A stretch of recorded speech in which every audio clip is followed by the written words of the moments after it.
Hi friends, ಇವತ್ತು ನಾನು ಎಲ್ಲಿ ಬಂದಿದ್ದೀನಿ ಅಂದರೆ ನನ್ನ ಫ್ರೆಂಡ್ ಮನೆಗೆ ಬಂದಿದ್ದೀನಿ.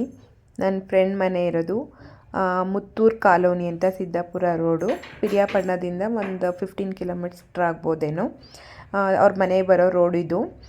ನಾನು ಬರ್ತೀವಿ ಅಂತ ವೆಯ್ಟ್ ಮಾಡ್ತಾಯಿದ್ರು. ಬೆಳಿಗ್ಗೆನೇ ಬರ್ತೀನಿ ತಿಂಡಿ ತಿಂದ್ಕೊಂಡು ಅಂತ ಹೇಳಿದೆ. ಆದರೆ ನಾನು ಬಂದಿದ್ದೆ 4 ಗಂಟೆ ಆಗಿತ್ತು. ನನ್ನ ತಮ್ಮ ಎಲ್ಲ ಹೊರಟಿ ಬರ್ತೀನಿ ಅಂತ ಲೇಟ್ ಮಾಡಿ ಅವ್ನ ಫ್ರೆಂಡ್ ಜೊತೆ ಬಿಟ್ಕೊಟ್ಟ. ಅವ್ರ ಮನೆ ಇದು. ನಾವು ಮೊದಲು ಬರ್ತಾ ಇದ್ದಾಗ ನಾನು 9th ಫ್ರೆಂಡ್ಸು. ಈಗ ನನಗೆ 2 ಮಕ್ಕಳು, ಅವಳಿಗೆ 2 ಮಕ್ಕಳಾಗಿದೆ.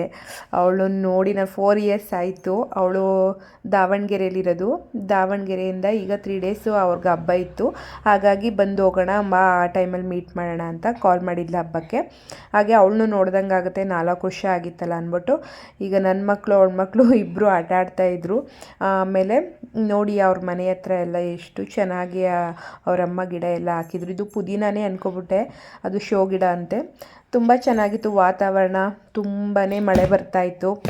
ಅವ್ರ ಮನೆ ಸುತ್ತ ಹಾಕಿರೋಂಥ ಹೂಗಳು, ಅದ್ರ ವಾತಾವರಣ ಅಂತೂ ಸೂಪರಾಗಿತ್ತು. ನೆಟ್ವರ್ಕ್ ಇಲ್ದೋಗಿರೋ ಪ್ಲೇಸು, ಕಾಡು ಮಧ್ಯೆ ಒಂಟಿ ಮನೆ, ತುಂಬಾ ಚೆನ್ನಾಗಿತ್ತು. ನನಗೆ ಹೋದಾಗೆಲ್ಲ ಅಂತೂ ಅಲ್ಲಿ ಯಾವಾಗಲೂ ಶೀತ ಕೋಲ್ಡ್ ಆಗೋದು, ಕೆಮ್ಮಾಗೋದು ಹಾಗೇ ಆಗುತ್ತೆ. ಅಂದರೆ ವಾತಾವರಣಕ್ಕೆ ನಾವು ಅಡ್ಜಸ್ಟ್ ಆಗಿರೋದಿಲ್ವಲ್ಲ, ಅದಕ್ಕೋಸ್ಕರ.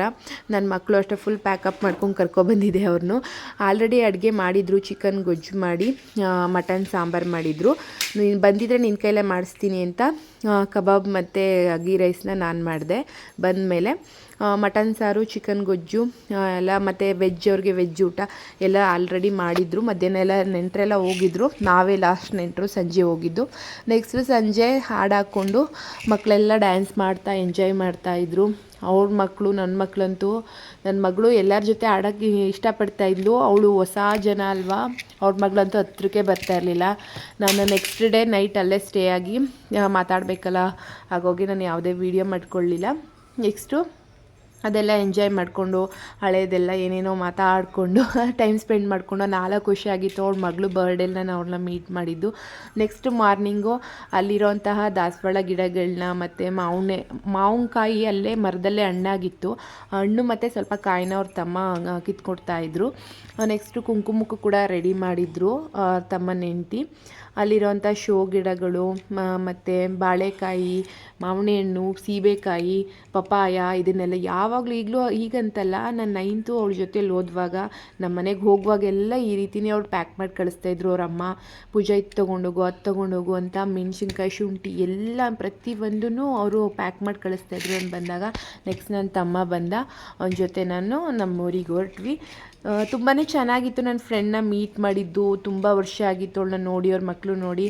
ನಾನು ಕೂಡ ಅವಳಿಗೆ ಡ್ರೆಸ್ ತೊಗೊಂಡೋಗಿದ್ದೆ, ಪಾಪುಗೆ ಅವಳಿಗೂ.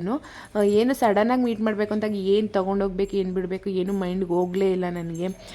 ಹಾಗಾಗಿ ಬಟ್ಟೆ ಅಷ್ಟೇ ತೊಗೊಂಡೋಗಿದ್ದೆ. ಹಾಗೆ ಮೀಟ್ ಮಾಡಿಕೊಂಡು ಸೆಲ್ಫಿ, ಫೋಟೋಗಳು, ವೀಡಿಯೋಗಳನ್ನ ಮಾಡಿಕೊಂಡು ಚೆನ್ನಾಗಿ ಇಬ್ಬರು ಅಡುಗೆ ಮಾಡಿಕೊಂಡು, ತಿಂಡಿ ಅಡುಗೆ ಎಲ್ಲ ಮಾಡಿಕೊಂಡು ನಾವೇ ಅಡುಗೆ ತಿಂಡಿ ಮಾಡ್ಕೊಂಡು ತಿಂದ್ಕೊಂಡು ಎಂಜಾಯ್ ಮಾಡ್ಕೊಂಡಿದ್ವಿ. ಒಂದು ನೈಟ್ ಹೋಗಿದ್ದೇ ಗೊತ್ತಾಗಲಿಲ್ಲ. ವಾಪಸ್ ನಮ್ಮ ಊರಿಗೆ ಹೊರಟ್ರೆ. ಈ ವ್ಲಾಗ್ ನಿಮ್ಗೆ ಇಷ್ಟ ಆಗಿದ್ದರೆ ಲೈಕ್ ಮಾಡಿ, ಶೇರ್ ಮಾಡಿ, ಕಮೆಂಟ್ ಮಾಡಿ. ಪ್ಲೀಸ್ ನನ್ನ ಚಾನಲ್ನ ಸಬ್ಸ್ಕ್ರೈಬ್ ಮಾಡಿ. ಪ್ಲೀಸ್ ನೆಕ್ಸ್ಟ್ ಇನ್ನೊಂದು ವ್ಲಾಗಲ್ಲಿ ಸಿಗ್ತೀನಿ. ಬಾಯ್.